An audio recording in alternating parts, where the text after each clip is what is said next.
And Cowgirls Ivy Rosenberry in the circle. Tell you about her in just a minute as we are underway. And Ivy Rosenberry, looking at her numbers, 11-3. Again, just a terrific second option for Oklahoma State and Kenny Gajewski. Ivy Rosenberry is a pitcher who is going to bring the energy every time she's in the circle. She likes to work in the lower half of the zone, primarily using her drop ball, a fastball, a cutter, and she also has an off-speed pitch. And she throws with high velocity in the upper 60s and low 70s. So the Cowgirls go with Rosenberry in day two. Check swing by Wyckoff, and the count is 1-2. Get a big day. A couple of teams behind the Cowgirls, Kansas and UCF, both lost yesterday. So the Cowgirls increased their lead there, but the two teams ahead of them, Oklahoma and Texas, both won, and that's the prize the Cowgirls are looking at. And for Texas Tech, this is a team that is not far off the mark of being an at-large potential NCAA tournament team. So this is a big series for them, big opportunity here in game two. That one is hit into center field. Wind will hold it up, and coming on is the center fielder, Jillian Pollard, who does a great illegal pitch. So it is a 3-2 count. Back in there is Wyckoff, so not an out. And there's a ball forward. Let's go back to what happened yesterday. We had in left field, the left fielder for Texas Tech, Villa, misses a near catch, and the next pitch led to a 3-run home run by Oklahoma State. So that little thing right there, just an illegal pitch instead of an out. Now Texas Tech starts with a base runner. So little things really start to add up in a ball game. Let's take a look at the illegal pitch, see what happened here. Well, I'll tell you what, you got to be quick to see anything there. Exactly. How you see that live, I'm not sure. Maybe re-engaged with the ground, but that would have been very, very difficult to see. So a runner on for Texas Tech, and that brings in Ariana Villa, the aforementioned Villa, who is the designated player today. And she's ahead in the count, 2-0, but hits one right back to Rosenberry. Underhand flip over to Godwin for out number one. Is Wyckoff will advance to second. We saw a very good fielding day yesterday by the Cowgirls' Lexi Kilfoyle, and Ivy Rosenberry showing she's got the ability to field a hot shot right back at her. Yeah, these drop ball pitchers for Oklahoma State, you want to get really good at fielding ground balls because you're going to get a ton of them when you throw drop balls. One gone for Riley Love, the senior out of Keller, Texas. Shares a hometown with our producer Tyler Blackburn, also from Keller, Texas. That one's fouled back. And not sure who's got the most notoriety in that hometown.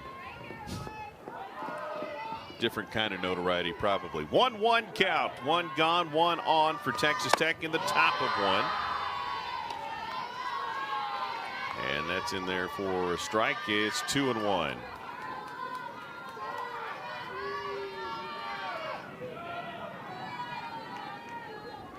Texas Tech threatened early yesterday. They scored first yesterday, and that one is going to drift just foul at the warning track.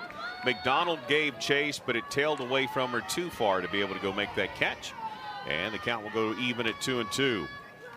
Good power there, though, by Love, going the opposite direction and drove it all the way to the track. And we talked about the wind a lot yesterday, blowing very similarly, but maybe even with more speed today, in and right to left. So a lot of balls going to be held up today in that center to left center area. And that one misses off the plate, 3-2. What Ivy Rosenberry does so well, and you can already kind of see it today, is hit the corners of the plate. She rarely leaves balls over the middle, and when she does, she gets hit hard. But when she throws pitches like that on the outer half, it makes for a good day for Ivy Rosenberry. McDonald makes the play, the catch, but Wyckoff will tag and advance to third, so two gone. And a runner at third now for Texas Tech. takes out the tag play here with 2 gone, and Abby Orick, the shortstop, will step in and try to make a play here and give Texas Tech the early lead. And that one misses off the plate, 0-1.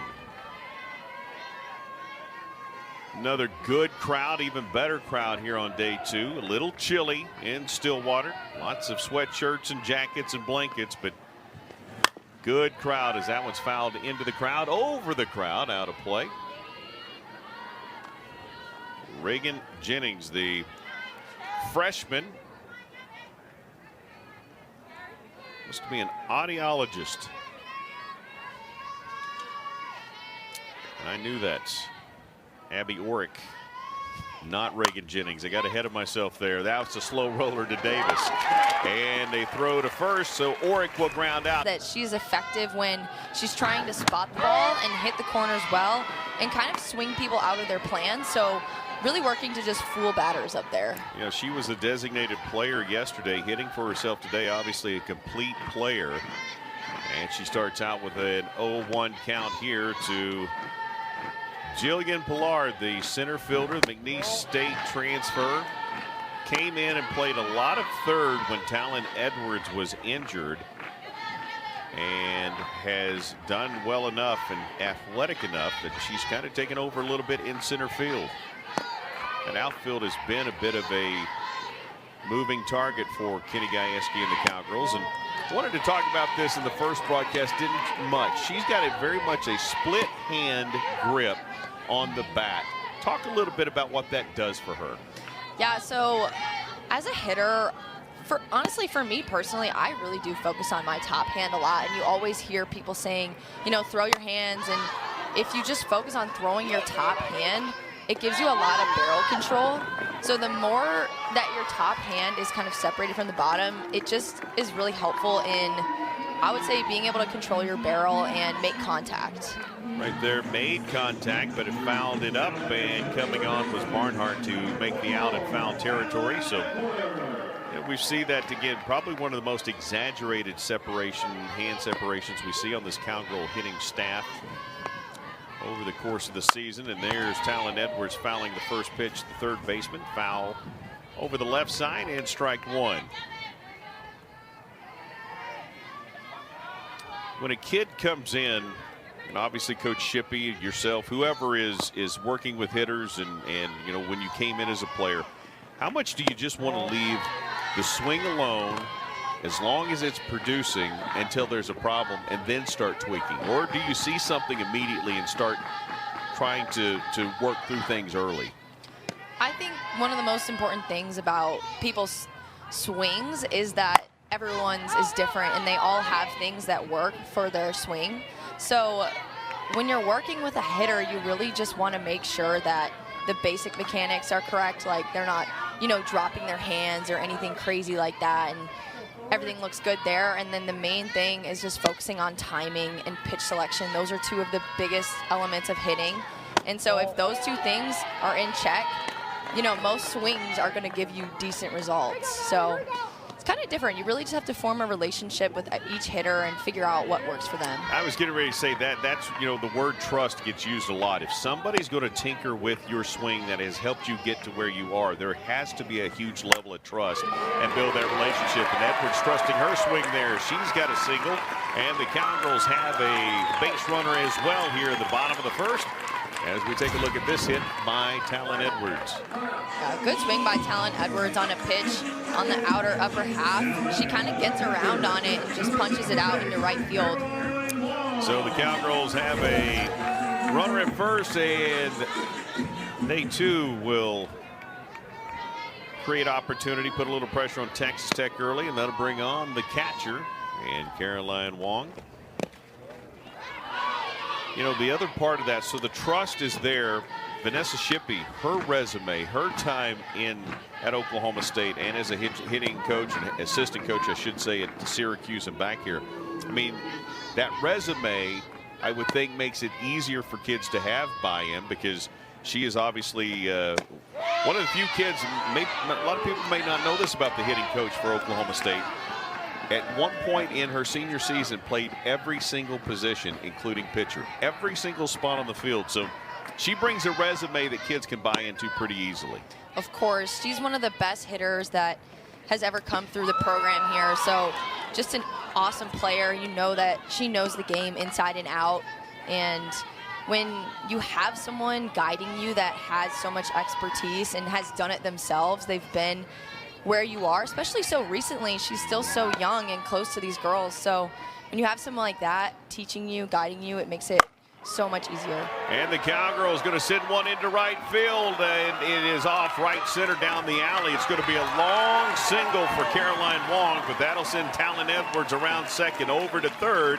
And the Cowgirls have runners on the corners with one gone here in the bottom of the first. Yeah, the Cowgirls barreling up some pitches early. That pitch just looked way too over the middle for Caroline Wong. If you throw anything over the heart of the plate to Caroline Wong, she's going to hit it hard, just like she did there. And honestly, I thought that one had a chance to get out. I think the wind may have held it in a little bit, but I think the wind certainly kept that one from becoming a souvenir out there in the gift shop for sure. And the pitch, Godwin did not go around, and she'll start out 1-0. And the amazing thing about Wong is, you said she barreled her up. It doesn't look like the swing was nearly as hard as she's capable of. Just a very nice natural swing, and still nearly had the power to get out of here. yeah, and I think that's what makes Caroline Wong so good, is when she gets pitches on the inner half of the plate, she just opens up and destroys them to left field. But when she knows she's getting pitched away, she can also go with those pitches and hit them hard into center and right as well, and that's what makes her such a good hitter. Carly Godwin has been a great hitter. There's a good look. She has a little conversation with Stacy over there at first, but Carly Godwin's kind of been that way too. Just a freshman. Man, to think what she's doing, already tied a record for home runs by a freshman, has a chance to break that here for the course of the season. Carly Godwin has been a special hitter in that 4-hole as just a freshman. Plays first base and ahead in the count here, 3-1. Runners on the corners, 0-0 our score. And guess what? Carly Godwin has just broken the record for home runs by a freshman. Sound the horn! The Cowgirls take a 3-1 lead in the bottom of the first inning. Carly Godwin, one swing, and it's a 3-run lead for Oklahoma State.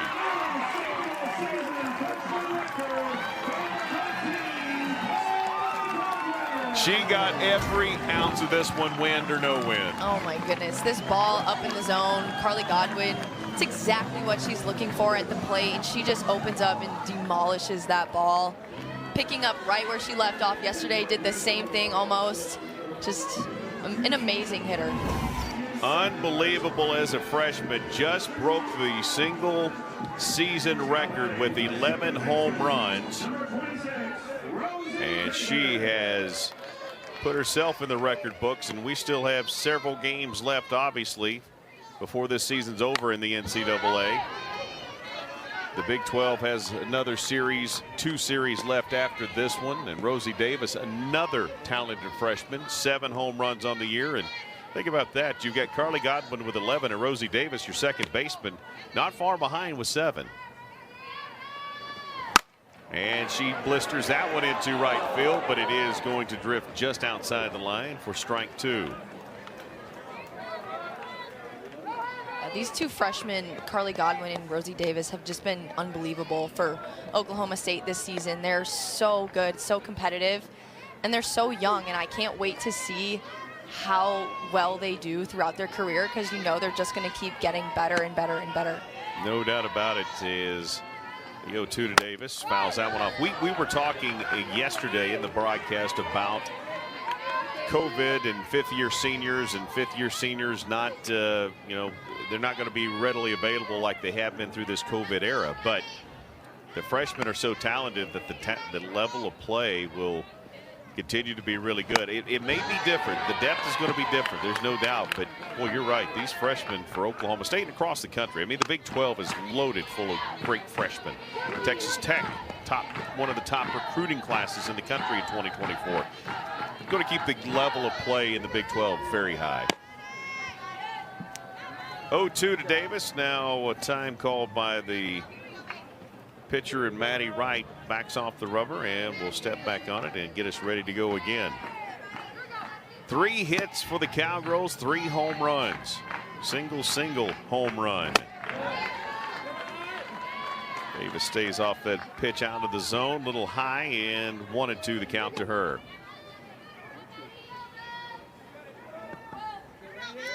Oklahoma State beat Texas Tech in women's tennis yesterday in the semifinals of the Big 12 tournament being held at the Greenwood Tennis Center. That one is hit into center field. Elder is on to make the catch, and there's 2 gone here. Chris Young and the Oklahoma State Cowgirls will take on Texas, the Longhorns, in the Big 12 Tennis Championships coming up at the Greenwood Tennis Center tonight at 6 o'clock.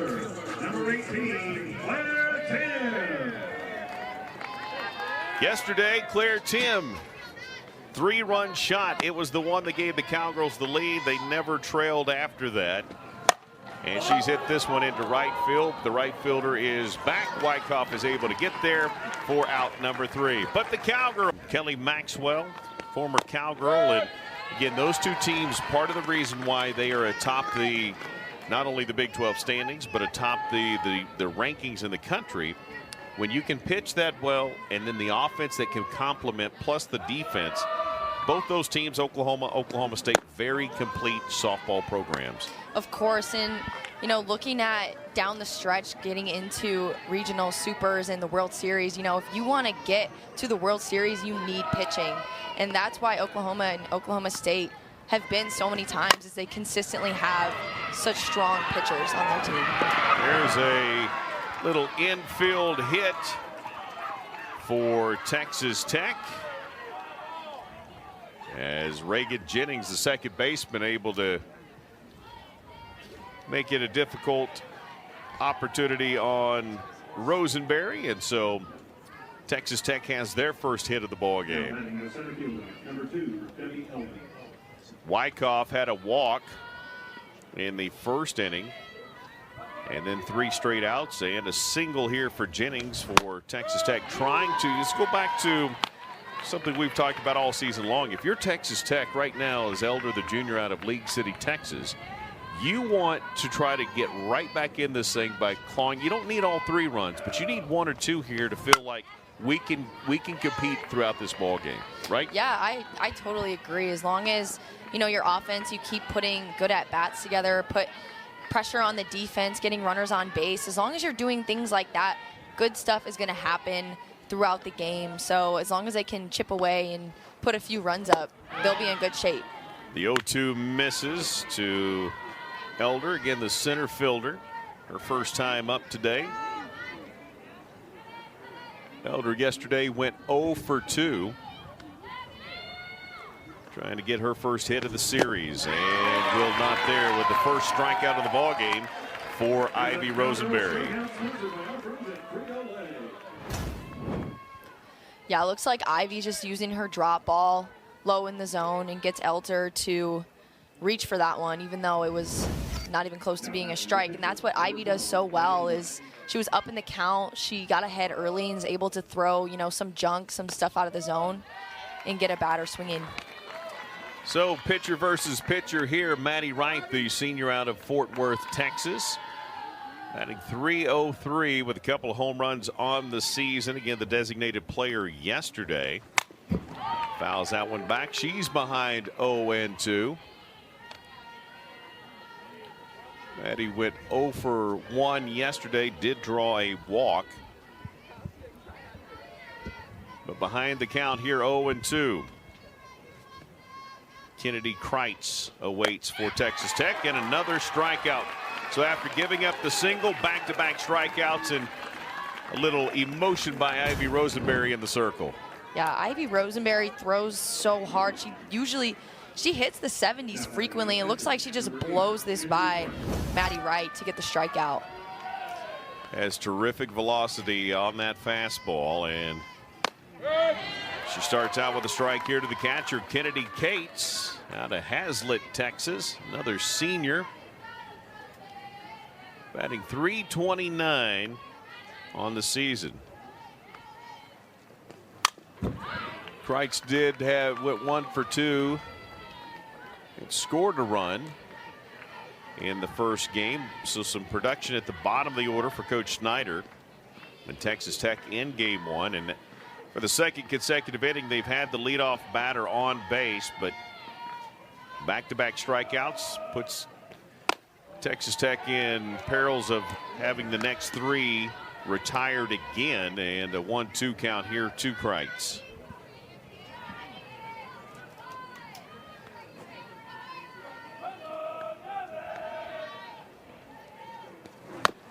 Little check swing. Nope, I thought it connected and fouled. It did not. It was just a passed ball there, and Jennings will move up to second.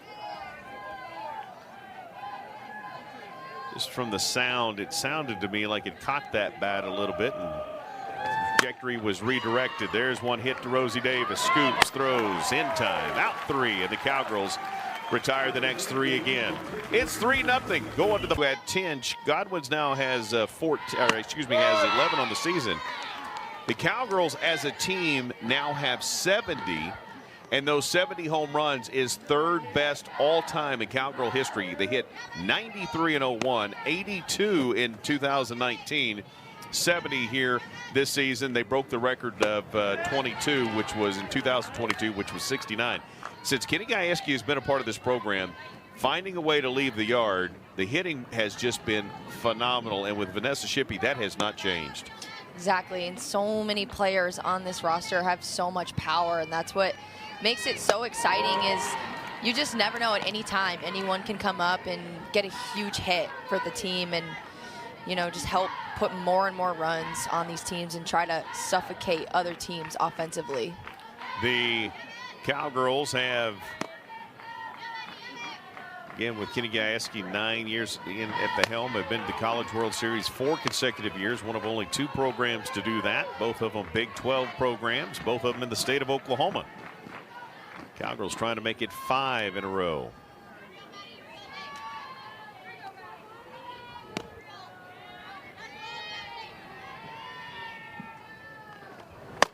And ball 4.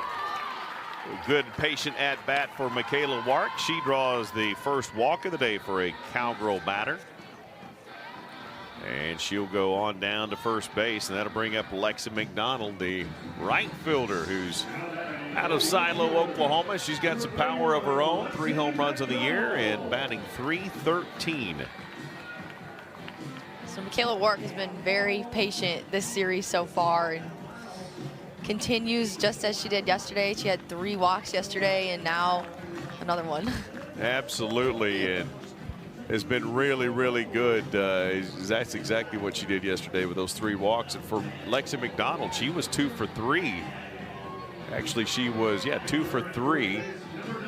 Scored a run, and so she's been hot in this series and trying to keep that hot bat here. Cowgirls will bring in Tia Warsop. 2 pinch run for Michaela Wark. And the first pitch off the plate, 1-0 for McDonald.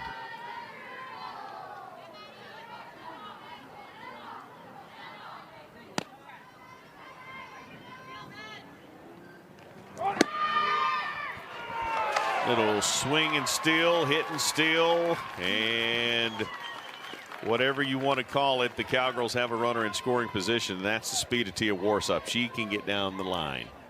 Exactly, and that is such a good tool for Coach G to have players like Tia Warsop who can go in there and get bases for you and move runners into scoring position. You know, from a perspective, that one is going to be hit slow and trouble, and it's going to be a run scored by Oklahoma State. Jennings tried to scoop it and flip it with her glove. It was off the mark, And the Cowgirls get a run out of it, 4-0 at our score. Yeah, slow roller here by Lexi McDonald, the second baseman. Jennings charges that, does her best to get it over to first, but kind of just sails the flip and allows the run. You're running past it, trying to charge the ball, and just trying to get the flip behind you to the first baseman is really tough. So I think it would have been better if she kind of held on to that and prevented Tia from scoring there. So another error on Texas Tech. The catcher tries to throw behind Lexi McDonald. She will take off as the ball gets away from Barnhart, and Lexi McDonald is now at second. Yeah, on the bunt attempt, it looked like Lexi McDonald, they might have had a shot to pick her off, but second baseman coming over, not the best throw from the catcher there, Kreitz, and McDonald able to take another base. So the Cowgirls have capitalized on a couple of errors so far, at least scored one run, and Bloodworth shows bunt again, misses, and it's strike two. So McDonald is at second there after a single. Cowgirls able to score Tia Warsup, who was pinch running for Michaela Wark after she drew the walk, and that came on an error. There's one hit into right field, but it will drift foul, and the count will stay 0-2, and Lexi McDonald will have to go back to second. Bloodworth had the home run. She got robbed of the home run trot because the umpires did not call it a home run initially. She got held up at third, went to the review, and realized it did hit off the foul pole, and then got the benefit of the home run, but I'm not even sure if she even got the horn. Cowgirls 3 home runs in game one, 1 more here in game 2. 4 on the series, and we talked about it. 40+% of the Cowgirls' run production this year has come by way of home run. Now the thing that's good for that gentleman right there is that they can leave the yard. They can do that, but if they need to play small ball, this team's capable of doing that too. Exactly. They're so good at moving runners and, bunting, getting runners in scoring position. And like we saw with Tia Warsup, pinch runner is able to take an extra base, put another runner in scoring position. So just the combination of using sack bunts and stealing bags and the power of the long ball as well just makes the offense so difficult to pitch to. Then flip it around to the defensive side. The pitching has been good. The fielding percentage has been very, very good. And it's what has made Oklahoma State such a very tough team, especially at home. This team is 14-1 at home. You see that overall record of 37-8, and of course 14-5 in the Big 12, third in the standings right now. That one is spun right back into the net. Good AB right here from Megan Bloodworth. Was down 0-2. Got the count even to 2-2 and has fouled off a couple.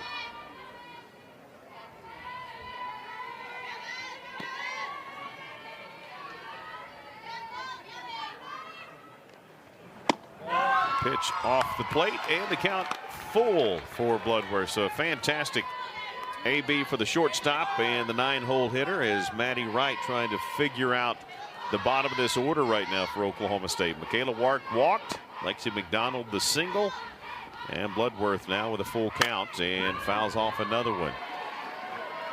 Talk about Bloodworth again. Sometimes that 9-hole hitter, people think, well, that's not your best hitter. You're going to hide them down there, but you got to have somebody who can turn this order back over to the top of the lineup. So Megan Bloodworth, home run yesterday, fantastic AB right here. She's starting to come into her own as a offensive player.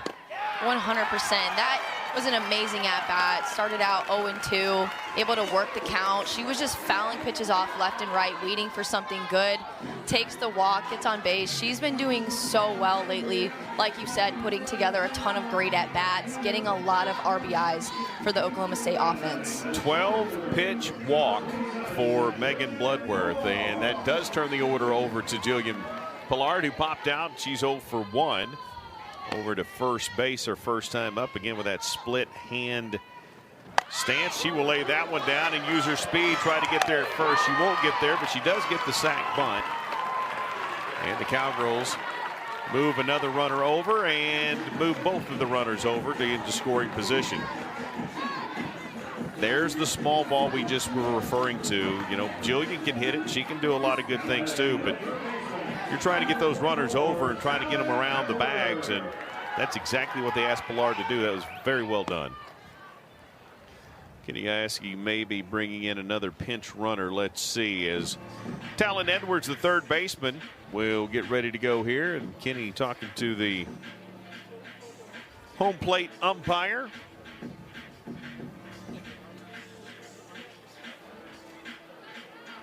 So they will have a pinch runner for Oklahoma State. They're going to bring in Macy Graff, again bringing in that speed.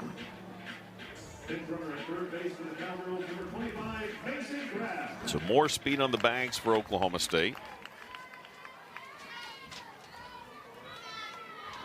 Home plate umpire today, Tom Meyer.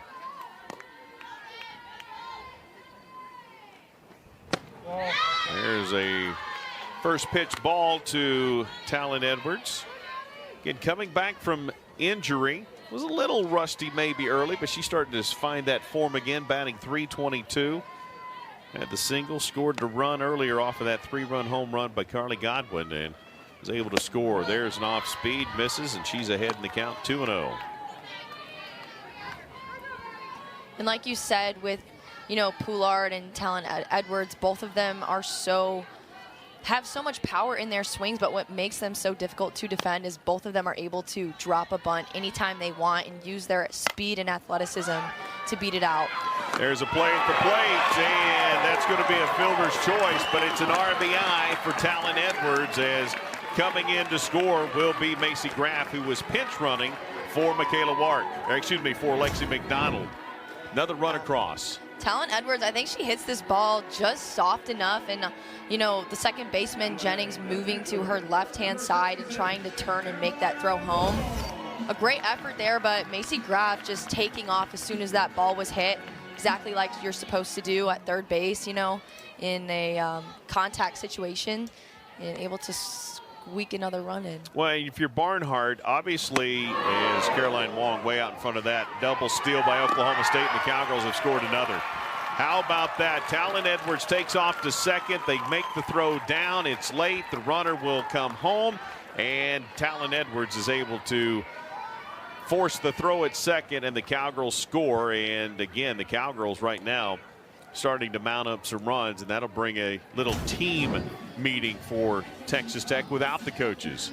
Yeah, so looking at the first and third play here, the second baseman probably trying to cut that off and come back home to get Bloodworth, but a little bit too deep, I think. I think she should have just tried to get the out at second there with Talon Edwards stealing at that point. And I was just getting ready to make the point about Barnhart. I know you're trying to stop the bleeding, right? Come home, get that out, not let another run score. However, if you at least get the automatic out and get that out at first, yeah, you gave up a run, but you get another run on the board. Instead, you gave up the run and no additional outs, still just one. And so for Oklahoma State, it is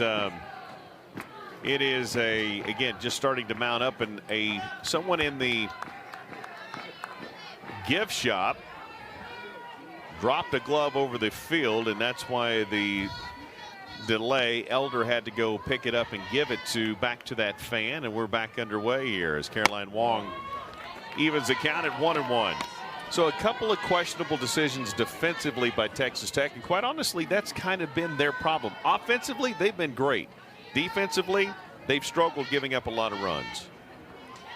Yeah, I agree, and it seems like Oklahoma State, you know, they're really starting to hit their stride offensively. They've had a stretch of games the past couple of weeks where they've been, you know, trying to scrap across a couple of runs, and these past two games against Texas Tech, they have just been firing on all cylinders, you know, using their speed and their athleticism, their power with the long ball, and just really making it difficult on Maddie Wright here. She's trying to hit the corners and not leave balls over the middle, but she also needs to try to keep runners off the bases and think about not giving up walks. So just a difficult time if you're facing Oklahoma State offense. Cowgirls offense produced 10 against Iowa State last weekend, 6 on Wednesday against Wichita State as Caroline Wong swings big and misses that. Had 11 yesterday and already 6 today. 33 in the last 4 games for Oklahoma State as we see the strikeout pitch. Maddie Wright goes up in the zone on Caroline Wong, and that pitch looks so good as a hitter coming in, but it looks like it just rises a bit, and Caroline Wong misses underneath it. And the first pitch to Carly Godwin is in there for a strike, so they go right back after her. One of our listeners, viewers, want to know, ask Rachel, can a substitute runner be used more than once in a game? I believe, yes, they can. If a runner goes in for a starter and then the starter comes back in, I think that the runner can go back in for that same person one more time, but then the starter can't go back in, so you don't really ever do that. There you go. And there's a 2-1 count here to Carly Godwin. Again, came right at her with the first pitch. Now being very careful there. After that 3 RBI home run, I understand Maddie Wright not wanting to go right back at her right here. And there's a ball, and the count 3-1.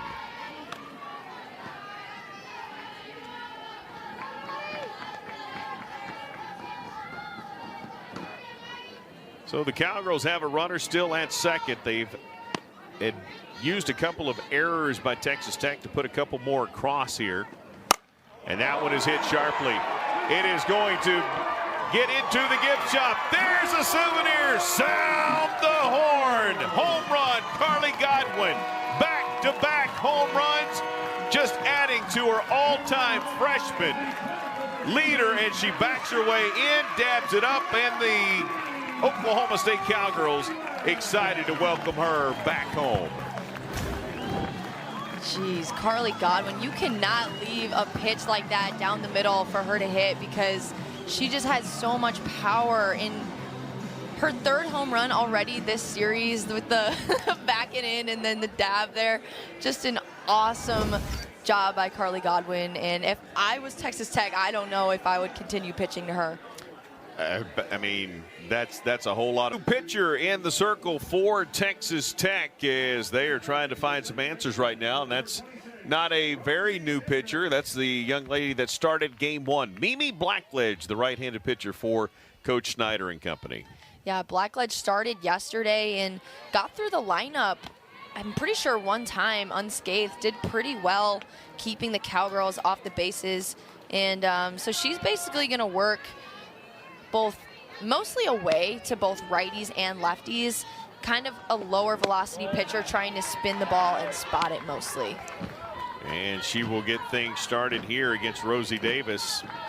Again, Carly Godwin has left the yard twice today. Back-to-back home runs and plate appearances. And Rosie Davis, second baseman, has them clear in front of her here. Rips one fouled past Love down the 3rd baseline, but it is a foul, and the count will be 1-2.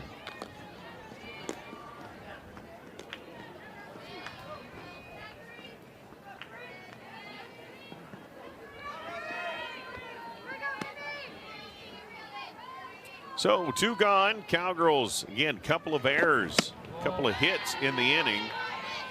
And Cowgirls had a couple of walks as well. Michaela Wark walked. Megan Bloodworth walked. A couple of errors, and the Cowgirls have put up 5 in the bottom of 2.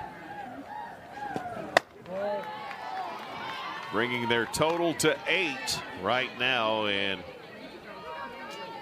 Texas Tech trying to find an answer in the circle. Mimi Blackledge again started game 1, came out, really had only had 3 starts, had really done a good job shutting down Oklahoma State early as that one is hit and gloved by Love, throws to first. Big 12, top to bottom, it's tough all the way through. Exactly. I think that was one of the coolest things that we talked about with Coach Snyder, is he was like, some other conferences, you know, those teams on the bottom just don't have the talent to beat the top teams of the conference, but in the Big 12, on any given day, any team can go out and get a win, which makes it so exciting and so much fun to watch. I think that's exactly right. And so, all right, so we were asked a question about a rule, and I may have not worded it very wisely, very well, but the fact of the matter is, let's talk about the substitution rule with a pinch runner and their availability. Yeah, so when a pinch runner goes in to the game and then they come out, the starter gets re-entered, they are burned. The pinch runner cannot go back in. Unfortunately, I did make a mistake on that. That's my bad. But the starter can go back in. So the starter gets a re-entry, but the pinch runner substitute does not. So there you go. We appreciate the question. It's somebody watching, and we wanted to get that right, and we did. And how about Edwards? Man, she was over there, had a hand on it, just could not get that thing to come through. And there's a hard shot down to first base by Aubrey Barnhart.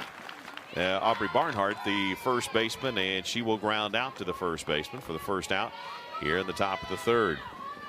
You know, Ivy, you look at what Ivy has done her first couple of years here versus what she's doing this year. The growth by that young lady's phenomenal. Yeah, so 2021 to 2023, Ivy Rosenberry had a total of 75 strikeouts.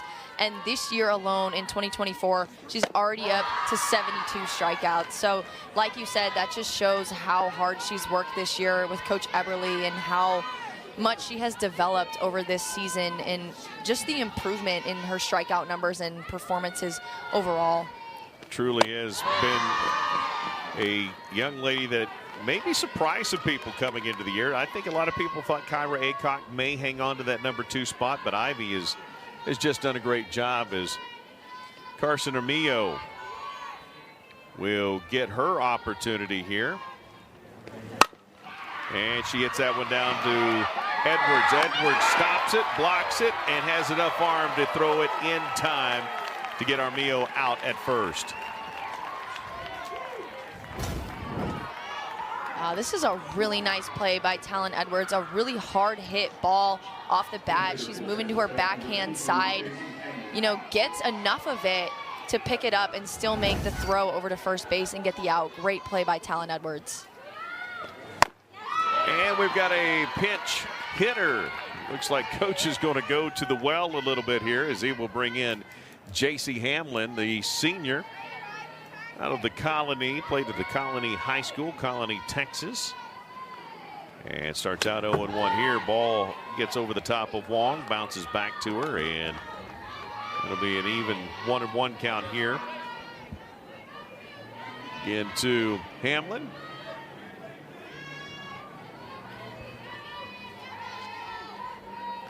Hamlin saw action in 29 games, primarily as a pinch runner. Actually has a sister who played softball at Oklahoma Baptist, majoring in physical therapy, was a 3-sport athlete at the Colony, competing in softball, volleyball, and track. Were you a multiple sport participant? All right. Yeah, for a couple of years. We'll find out what those were coming up, but a strikeout play tournament as a player, what that selection show, that party, that getting together, because you guys were in Broken Bow, right, when that happened? Exactly, yeah. Tell me about that. So last year, that was my first selection show that I've ever been a part of, which was super special for me. And just being together with the team in Broken Bow was such an amazing experience. You know, getting together and seeing our name called was awesome, something I'll never forget. Yeah, I can imagine, especially the first time, as Claire Tim takes the pitch and drives it into left center in the alley, and the Cowgirls have another base runner in scoring position.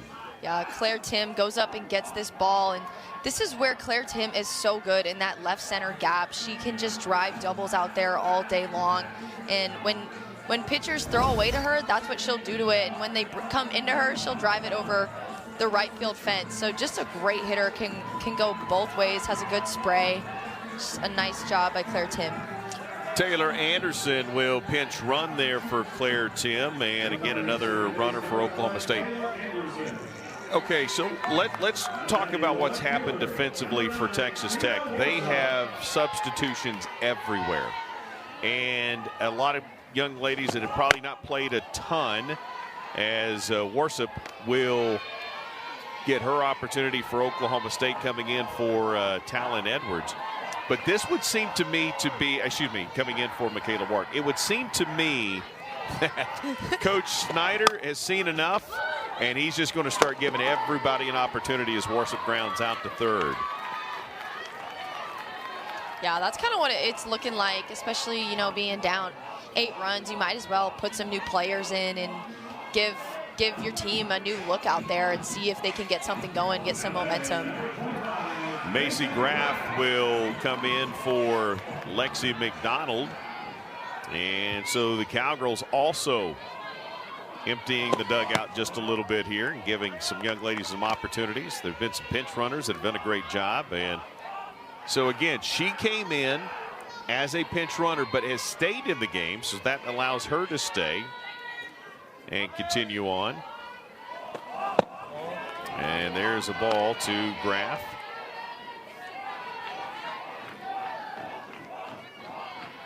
Graff out of Aledo, Texas. Aledo High School, but of course a Mississippi State transfer.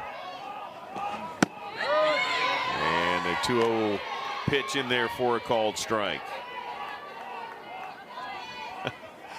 I think between the circle visit by Coach Snyder, then the substitution pattern against some of the best players on his team, he's sending a message to his squad right now. Not happy with some of the errors in the efforts, lack of focus even maybe, and his team's down 8-0, and Oklahoma State threatening again. Graff drops one right over the third base side, but it is about a foot foul, and it had a ton of spin on it.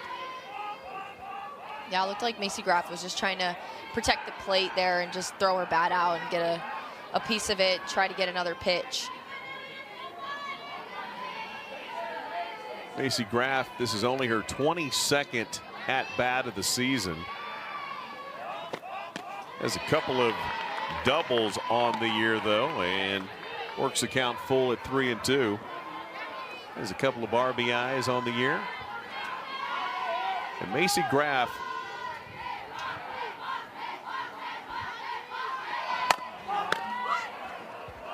will reach on a fielder's choice. I'm not sure why we didn't make the throw to first, but did not want to let another runner score, so they hold the runner at third, but they allow Graff to reach safely at first.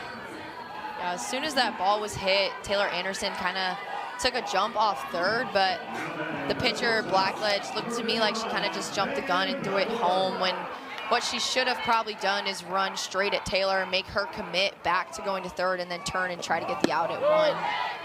Macy Graff will jog down second, stealing second. They're not going to allow another double steal, and well, the wheels have kind of fallen off for Texas Tech.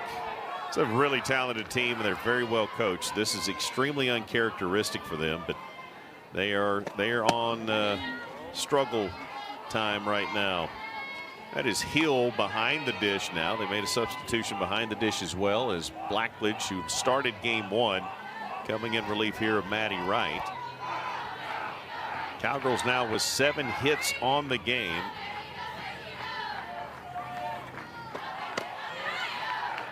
And Bloodworth takes ball 2.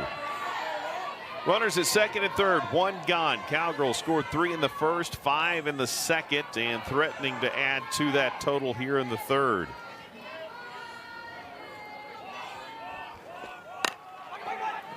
Drive to third, will score a run. Bloodworth will be thrown out, but she will get the RBI.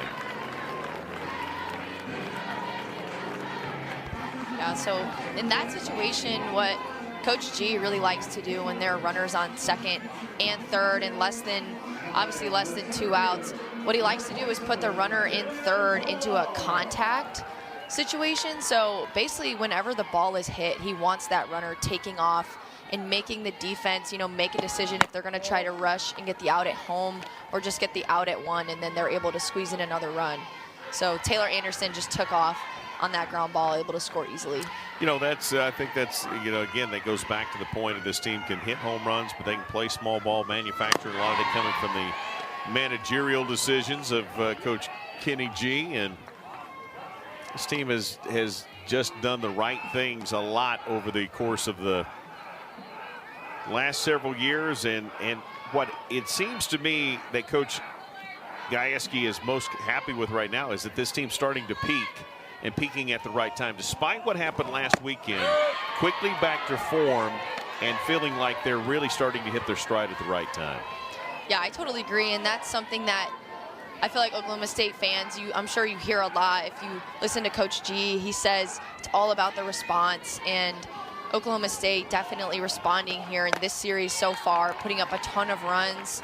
And last weekend, the message that he was really trying to get across to his team is that it's all a part of the journey. There are going to be games when things just are not going your way, and it's really difficult to get some runs across, but it's all about the journey and fighting and just getting back to what they have done up, to the season to that point, and then just doing their best to get right back to scoring a ton of runs. Well, and as Jillian works the count full, again, you heard it as a player, you hear it now as your current position, and that one is chopped hard to first, and that'll be out number 3. But it is about the response, and so far the Cowgirls have responded in a very wanted to get that series in. There was just no way to do it, and there was just too much. And trust me, I think I'm pretty safe in saying that series was in Ames, not in Lubbock.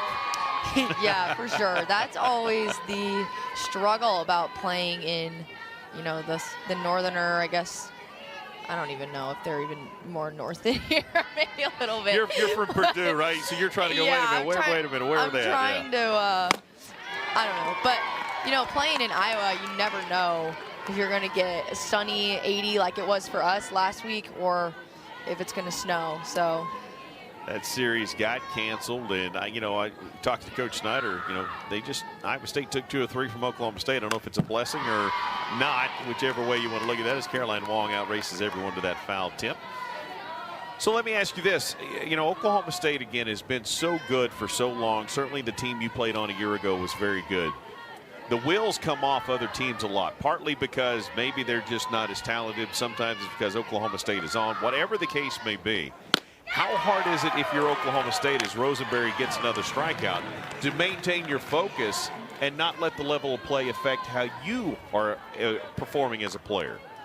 Yeah, that's one of the most important things is even if, you're playing a team and you're getting up on them, you just don't want to let up, because these teams in the Big 12 are so good. They can put runs on at any time. And Coach G always says, we're playing against the game. We're not playing against the other team. So every time the Cowgirls go out there, they just want to do the best that they can against their opponent, no matter if they're up by 1 or if they're up by 10. They want to continue to do their thing and succeed. Continue to play with that same kind of focus and intensity. And that can be hard to do, especially when the other team is just making substitutions everywhere. Maddie Saban out of Northport, Florida, now is in there, will be at the shortstop position, coming in for Abby Orrick. And she is behind in the count, 1-2 to Ivy Rosenberry, with Rosenberry now with 2 strikeouts. Check that, 4 strikeouts on the day. And Saban stays alive here by fouling that one off. The count will stay at 1-2. Just again, little bit of, you can tell the energy's out of that dugout a little bit more than we certainly saw yesterday. They started out with a 3-0 lead in game 1, and it has been all Oklahoma State since. Cowgirls have scored 20 runs since that point in the series, as Saban, 3rd strike drop, will be thrown out at first.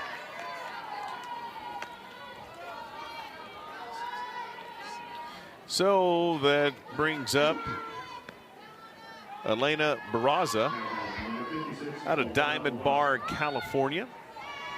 Grad student. Went to Diamond Ranch High School, and she takes strike 1.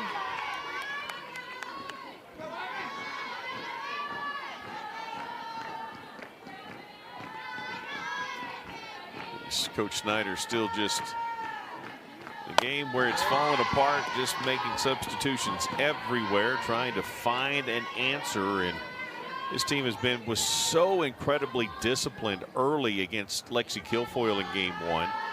Again, had that 3-0 lead, but as I said, since that point in that first game, the Cowgirls have outscored Texas Tech 20-0.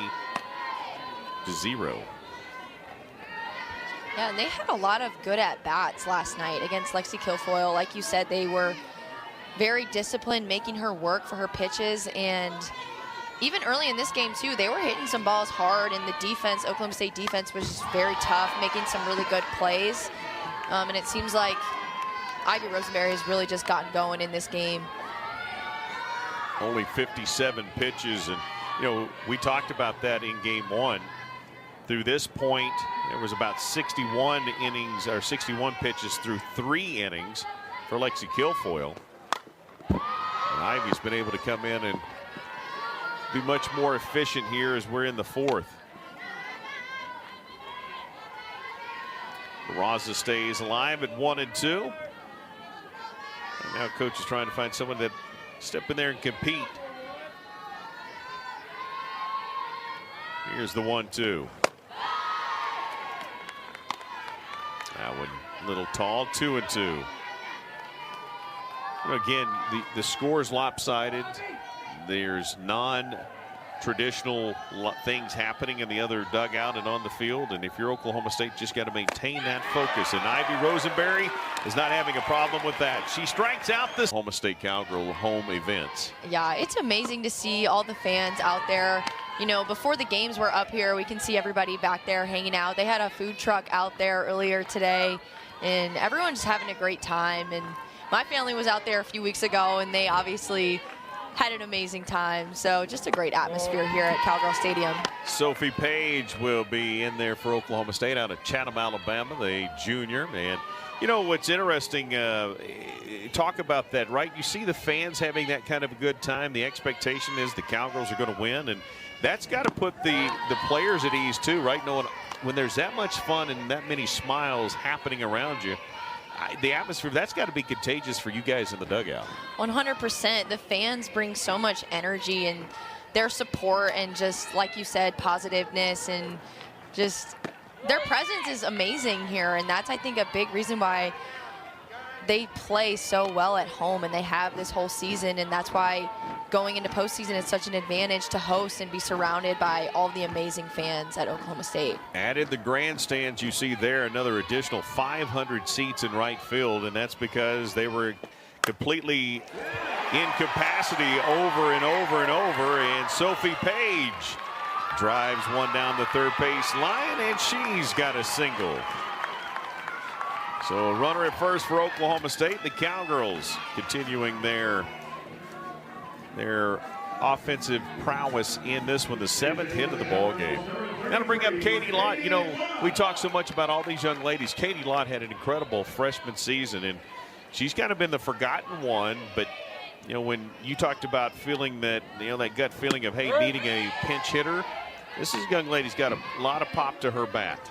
Yeah, something that comes to mind whenever I hear Katie Lott is just clutch. And last year we saw that just as a freshman, she got put into some really difficult situations, some high pressure situations, and she came through for the team so many times. And so for Coach G to have a player like Katie Lott on the bench who's so good, it's just unbelievable how much talent he has on this roster. Tells you just how much you have to, how good you have to be just to stay on that field and get that opportunity, as the 1-1 rather misses 2-1. Katie Lott averaging .234 at the plate. Her 48th at bat of the season. Has a couple of those home runs the Cowgirls have been tallying as well, and that one is hit a little bit short, and it's going to get under the glove initially for Elder. She knocks it down, but that's going to be a long single for Katie Lott. Actually, not a long single. That ball just stayed in the air so long, though. Elder just could not get there quite in time.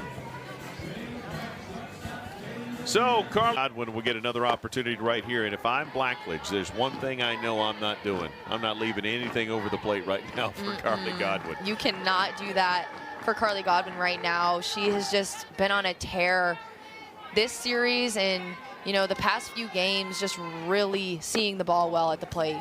And that one way off the plate. You know, again, why would you leave Carly in here? Well, she's had back-to-back home runs. You're obviously going to leave her in there. Last Cowgirl to hit 3 home runs in a game, Kristen Reisner, back in 2016. And these are all, this may be the most obvious intentional walk of all time if she throws this one off, and I'm betting she doesn't bring one down the middle on the 3-0. She did not. Every one of those a foot off the plate, and instead of just walking her, they just walked her. Yeah, definitely a good idea with how well she's been swinging the bat. I mean, it's amazing, right? There's nobody out. Nobody out.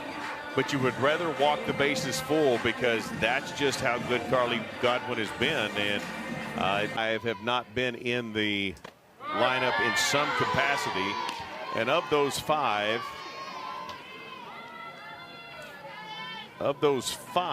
4 are pitchers.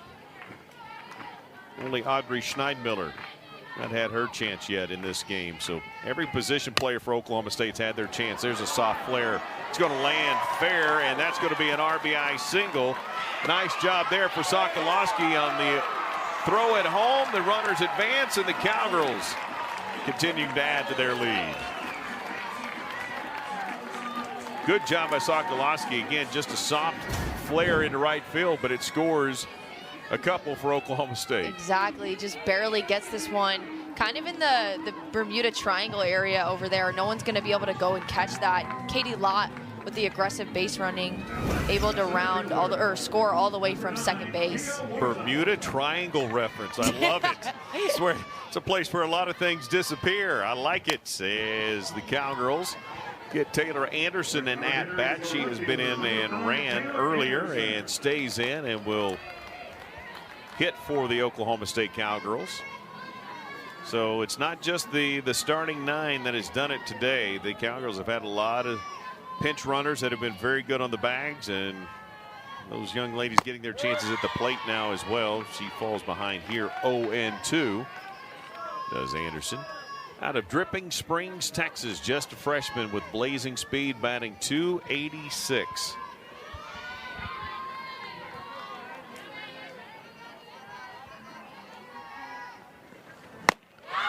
Big swing and a strikeout for out 1. You put all the speedsters for Oklahoma State on the left foul pole, running to the right foul pole. Worsup, Anderson, Jillian. Who's going to win that race? Yeah, those two, Tia and Taylor, are very fast, and Scotland David is up there too. She has a ton of speed, so I don't know. I really think on any given day it's anyone's race out there. They're so quick, all 3 of them. Very, very speedy players, and Michaela Wark will come back in. 2 hits as designated player. Michaela drew a walk and grounded to third so far today.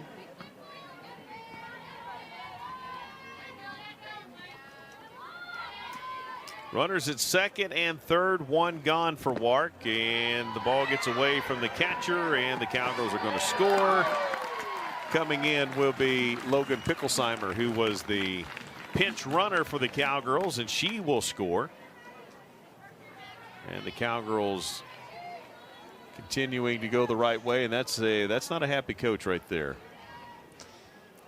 Yeah, just, you know, Texas Tech is a good team. They have a lot of talent, and it just seems like it's not showing up in this series so far. We saw a little bit yesterday in the first few innings. They were competing super well, got some runs on the board against Lexi Kilfoyle, and today it just doesn't seem like they have a ton of fight and energy out there. Well, as we talked about, they'd only had a couple of run rule defeats all season long. The Cowgirls are close to making that happen in back-to-back games. And you know, again, you've got to give Oklahoma State credit, right? But I also think you're exactly right. There's a lot of talent on this Texas Tech roster. They are a very talented group. They've won some big games.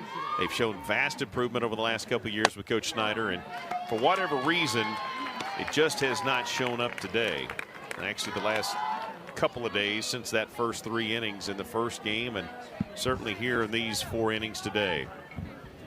Cowgirls have scored in every inning, put up crooked numbers in every inning except the third where they were held to just 1 run. They have scored 3, 5, 1, and 3. 12 in all. Those are not what you want to see if you're a Texas Tech Red Raider fan. Audrey Schneidmiller comes in to pinch run. So every Oklahoma State Cowgirl player, non-pitcher, has been in this ball game.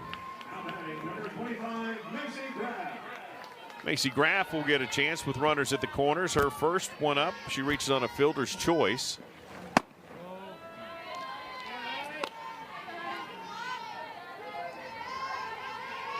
Hayden Sokolowski is at third. Schneidmiller is at first. And Macy Graff at the plate. Takes ball 2.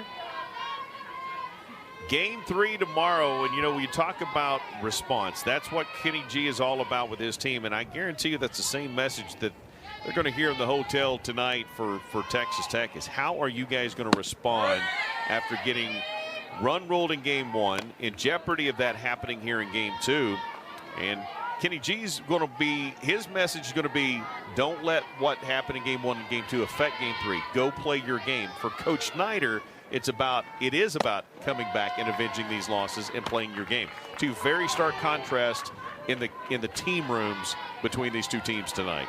Of course, I think both coaches, you know, are just going to stress that tomorrow is a new day, and what has happened the past 2 games really doesn't matter. You know, both teams are going to come out tomorrow, and Texas Tech is going to compete hard. So Oklahoma State is definitely going to need to stay ready and keep doing what they're doing if they want to win tomorrow as well. Another fielder's choice for Macy Graff. It does score a run. The run as Sokolowski comes home. Schneidmiller is thrown out at second, unable to get the double play as the first baseman unable to bring it in. And so Macy Graff gets the RBI on the fielder's choice, and the Cowgirls have a 13-0 lead.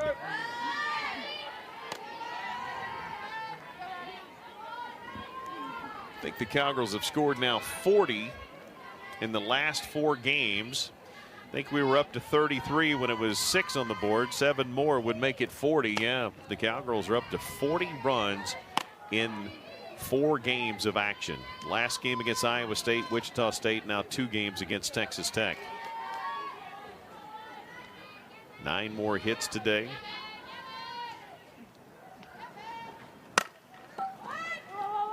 Hit to the second baseman. That's Blackledge at first. She's able to make the put out, and the Cowgirls are done here in the bottom of the 4th. But not before 4. Texas Tech off the boards in the top of the 5th. Logan Holloman will come in for Texas Tech, and Coach Snyder, a freshman out of Flower Mound, Texas. Flower Mound High School. Shows bunt. And that one misses. She pulls back in time, 2-0. Still trying to find some answers.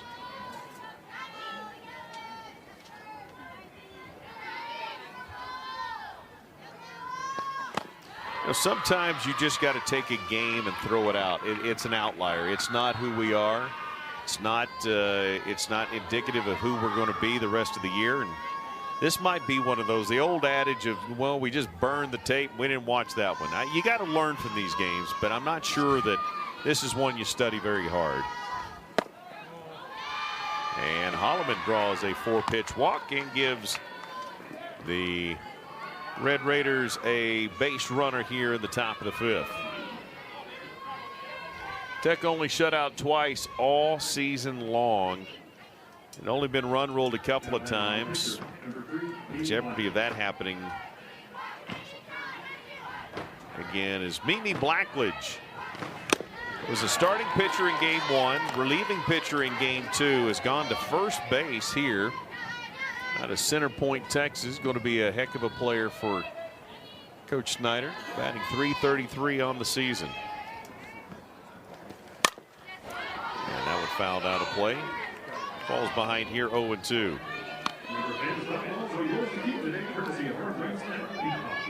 As a player, you win a couple of games this. You said coach is going to say, well, we got to make sure that tomorrow's a new day and we got to recognize that. But as a player, how hard is it not to know what you just did in the first 2 games and assume there's going to be anything different in game 3? Yeah, it definitely helps your confidence and your mindset going into it, especially when you've seen so many of the arms that Texas Tech has. They do still have another pitcher that Oklahoma State hasn't seen yet, so I'm sure we'll probably see her tomorrow. But it does give you that confidence boost that everything's kind of going your way right now. Everyone's seeing the ball very well. Pitchers are dominating as they have been. So, like I said, just that confidence factor is a huge thing. Got to maintain that confidence, but not become too confident, right? Not be convinced you just need to show up and it's going to work. Is good effort there by Rosie Davis to track down that foul ball. And Blackledge, big swing and another strikeout on the board for Ivy Rosenberry. Let's take a look at this one. Ivy places this pitch perfectly in the lower half of the zone and just kind of blows it by the pitcher, Blackledge. So that is 7 strikeouts on the day for Ivy Rosenberry.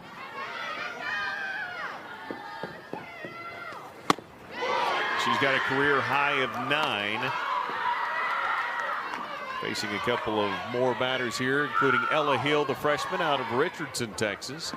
Now behind the plate, playing catcher as well, batting .500 on the season. And big cut, she's 0-2. That is a tall player for Texas Tech, an imposing figure standing in that box at 6'3". The 0-2 hit to Carly Godwin, and Rosie doesn't come over and cover first, so the runners will be safe, and that'll be the second hit of the day for Texas Tech. Yeah, Carly Godwin kind of looked like she had a shot to get that out at 2, but I think the runner there, just a ton of speed. It would have been very close, and just one of those balls that is tough to defend. So runners at first and second for Texas Tech. 1 out, and another pinch hitter coming in for the Red Raiders out of Spring, Texas, the sophomore Gabby Rawls. She's batting 1,000. Not a lot of attempts on the year, but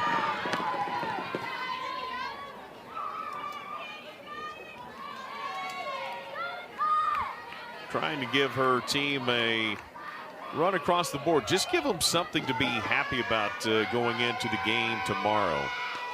That one fouled back. 1-2 the count. This is only Rawls' second plate appearance, so again, the 1,000 batting average, a little deceiving there.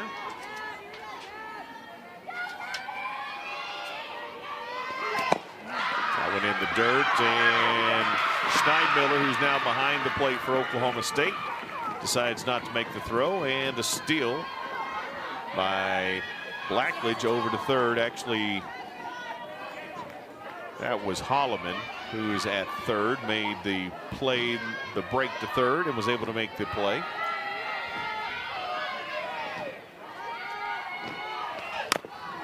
That one fouled in the dirt, and Texas Tech coming to life a little bit here. And just trying to give themselves some kind of way of feeling good about tomorrow and the opportunity to salvage this series, assuming that they don't overcome a 13-0 deficit here in this one. 2-2, swing and a miss, and Rosenberry just continues to show more and more emotion in the circle. Strikeout number 8.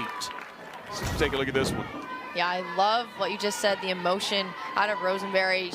When she gets these strikeouts, she gets amped up, and it just fires up the whole team. That is what I just love about her this season, is her competitiveness out there. And there's a called strike. Back in there for Coach Schneider out of Plano, Texas. UCLA transfer Carson Armijo. Ball's behind 0-1. Ball one.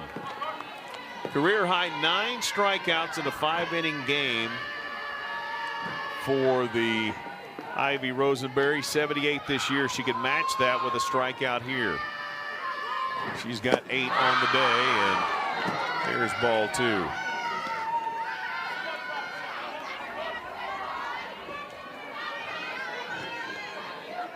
Cowgirls trying to complete a dominating day. Saturday afternoon to Saturday afternoon softball. They have been phenomenal today as that one is spun back into the backstop. Schneidmiller catches it off the bounce. And the count will stay 2-2.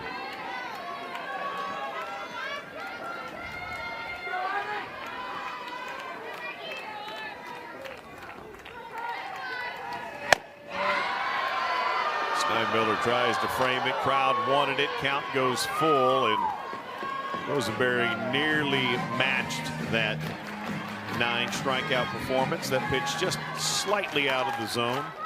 These are the times I wish we had the radar up there. I wonder how hard she threw that pitch. It looked like she gassed it in there. That one is hit sharply, hits the runner, and she is out for out number 3. So the Cowgirls will not get that 9th strikeout, but they will get the consecutive run rule. And let's start with Oklahoma.